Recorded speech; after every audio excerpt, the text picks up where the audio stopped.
up, everybody? My name is Brad, and welcome back to the channel, or welcome to the channel for the very first time if you're just tuning in today. Appreciate you stopping by and hanging out with me while I chat about some books. And today that's what we're going to do. We're going to be chatting about some books, and I got this idea. I'm sure other people have done it, but I watched Criminale do a video like this the other day where he was sort of going through his Kindle and picking out random books and talking about those.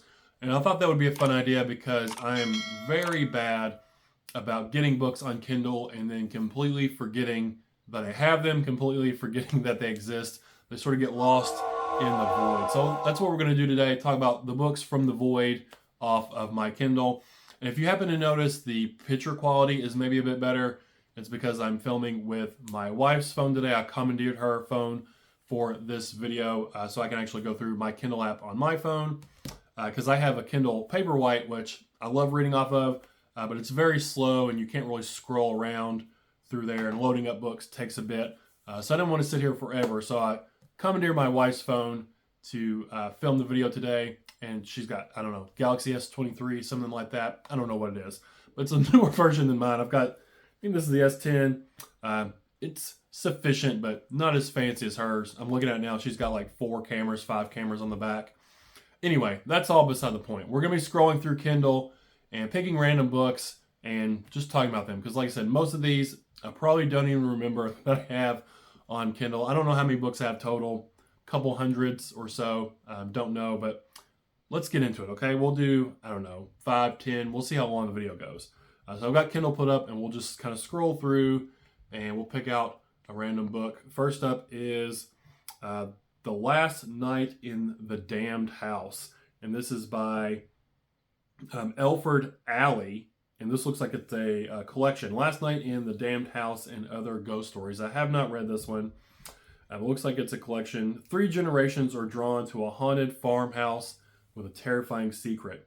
A grieving couple's last chance at rebuilding their family comes with an unexpected price. A paranormal team investigates a haunting that isn't what it seems. The Last Night in the Damned House and Other Ghost Stories feature 9 tales of unrelenting horror. So that one sounds cool. I have not read any Elford Alley yet. I think I have quite a few of his books on the Kindle, but I need to check out some of his stuff. So let's scroll through. We'll pick out something else, and we'll stop on The Resurrectionist. Ooh, I really like this book. This one is book 1, I think. Let's see. Is this the original one? Yeah, book 1 in the Salem Holly series. I've read book 2 as well. I don't think book 3 has been written, or it may not ever be written. But this is by Michael Patrick Hicks. This is a really cool book. I do have a review for this one up, I think. It's a really old one. If I do, I'll link it up here. But this one is, having won his emancipation after fighting on the side of the colonies during the American Revolution, Sam Holly is a free man. Only a handful of years after the end of British rule, Holly finds himself drawn into a new war unlike anything he has ever seen. It's a very cosmic horror type of story. A lot of it's inspired by like H.P. Lovecraft and stuff. It was very cool. Some real gnarly monsters and whatnot. That was a really cool story. I have read that one. That one's quite old. So I think that's the second book we've done. Let's see. Let's scroll around some more. And where do we stop? Stop on Brandon Sanderson. The Bands of Mourning, a Mistborn novel. Now, I do not really know anything about the Mistborn novels. I know there's like different eras and whatnot. I don't know if you should read one era before another. I do have one of the books down here in this pile of books on the floor. Can I reach it? Let's see. I have... Can I reach? Let's reach. I do have Shadows of Self, which is a Mistborn novel. I don't know what number that is or what era it fits in or anything like that. Does you have any info on this one? Let's see. No info on this one. So I'm not really sure where this one fits in or whatnot. I think, eventually like to read the Mistborn books, if I'm not mistaken. I might be completely wrong, but I think the magic system in that series revolves around different metals and whatnot. That might be one of his other series, so don't hurt me in the comments if I'm wrong, but I think that's correct. I don't know. So that one was The Bands of Mourning by Brandon Sanderson, one of the Mistborn books. There's probably like 1,000 of those the way he writes. So I've got that one on here. Let's scroll through, scroll some more. And let's see. When These Mountains Burn by David Joy. I love this book. I do have a physical copy back there on the shelf. I love Devin Joy in general. This one is his newest one. He does have another one coming out later this year in August. It's like Southern Gritlit kind of stuff in Appalachian. It takes place in North Carolina, if I'm not mistaken. And a lot of its stuff, this one in particular, really deals with the opioid epidemic in that region, that area, and how it really affects the population there, the citizens, and it's already kind of rough in that area anyway, dealing with the sort of environmental stuff where they come in the coal mines and everything, where they sort of strip the land and they sort of strip the people as well, wear them down like machinery. And then the opioid epidemic, the drugs coming in, it's just another layer on top of an already harsh life. But if you haven't read any David Joy, I highly recommend you do so. I really enjoy his work. That one is When These Mountains Burn. That's his newest one. Well, like I said, he does have a new one coming out later this year in August. All right, so let's scroll around some more. I don't know what we're up to now. I think that was number 4. Probably not. We'll see. Stop. All right, this one's actually one I have on Kindle Unlimited, which was a big name author I didn't expect to find on Kindle Unlimited. I think this is a fairly new book. This is Road of Bones by Christopher Golden. He's an author I have not read yet, but I have heard great things about, and I do want to read. He's got a book, and I'm not going to get it right. See if it's down here. Ararat by Christopher Golden. I think that takes place in like Mount Everest or the Himalayas or something. Lots of people say that I would like that one because it's kind of Dan Brownish as far as the like Robert Langdon books. So I need to check that one out. But Road of Bones, an American documentarian travels a haunted highway across the frozen tundra of Siberia in New York Times bestselling author Christopher Golden's Road of Bones. Surrounded by barren trees and a snow-covered wilderness with a dim, dusky sky forever overhead, Siberia's Kolmaya Highway is 12,000 miles of gravel-packed permafrost within driving distance of the Arctic Circle. A narrow path where drivers face such challenging conditions as icy surfaces, limited visibility, and an average temperature of 60 degrees below zero. No thank you, I'm out. Fatal car crashes are common. We'll leave it at that. So I don't really know. Looks like there's a former mass graveyard from Soviet's Gulag prisoners, so maybe that's haunting what's going on. Road of Bones, that makes sense. So that one sounds pretty cool. I do need to check out and read some Christopher Golden, and that's a cool cover with the trees and the road snaking through. Kind of looks like a skull. That's a cool book. That's on Kindle Unlimited now. If you have that service and are interested in that book, check it out. They actually have some pretty high-profile books on there right now for horror is concerned. Stop. Oh, this is a good one. Stirring the Sheets by Chad Lutzke. I have not read this one, but I love Chad's work. He's one of my favorite indie authors that I've discovered since doing BookTube and all that kind of stuff. And his synopsi, however you say it, are always really short and to the point. This one is about an elderly funeral home worker struggling with the loss of his wife. Finds an unnatural attraction to a corpse at work resembling his late bride in her younger years. A story of desperation, loneliness, and letting go. I've heard this one is maybe one of the best ones that Chad has written. I think my personal favorite right now is probably Skullface Boy, but I definitely want to read Stirring the Sheets. They say it's very poignant, and he sort of delves into the, people call his stuff sort of grief horror sometimes. So that might be number 5. I don't really know where we're at, so we'll do like 4 or 5 more and see what happens. Because this is kind of fun.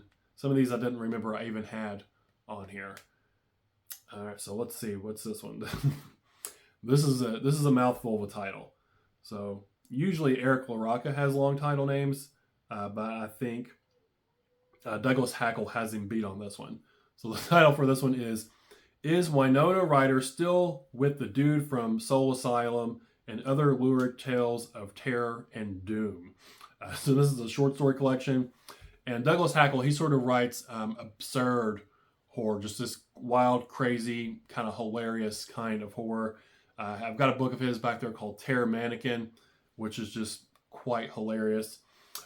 This one is to entertain its new neighbors, a kind puppet puts chicken McNuggets into tiny coffins and buries them in its yard.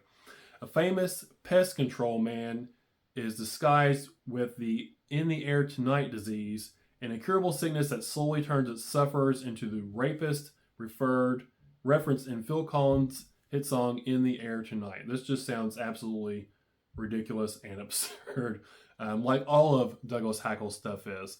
So that one is Winona Ryder still with the dude from Soul Asylum and other lurid tales of terror and doom? That's got a cool cover too. All right, let's see what else. Also, there's Terror Mannequin. I've also got that on Kindle as well as the paperback. Let's see. We'll do three more here. Let's see. Halloween Fiend by C.V. Hunt. This is one that I've had on like my October TBR for like the last 2 or 3 years. I just never get around to reading it. So this year, fingers crossed, it'll actually happen. But C.V. Hunt, if you don't know, she also is one half of Grindhouse Press, so she runs Grindhouse Press as well. But Halloween Fiend. Strange isn't the small, quaint town it appears to be. So Strange is the name of the town. It's haunted every night by a creature the townsfolk refer to as Halloween. Once the sun sets each day, Halloween emerges to collect its treats, a small live offering from each household. We'll stop there because this one sounds cool, and I really dig the cover. I've thrown it up over here. Yeah, I need to get to that one eventually. That's been on my TBR, like I said, every October for a couple years now. Finally need to get to it. We're going to make it happen this year. Let's see, two more. This one is the Man Butcher Prize by Charles, where we at here? Charles X. Cross. Looks like this is book 1 in the epic fantasy series, The Crooked Empires. It looks like it's got a flintlock pistol on the cover, which has me intrigued. William made one mistake. He killed the wrong man. Now blacklisted from the guild and abandoned by his friends, he is running out of options. Raised as a killer and knowing no other life, he is willing to risk it all for redemption. We'll stop there.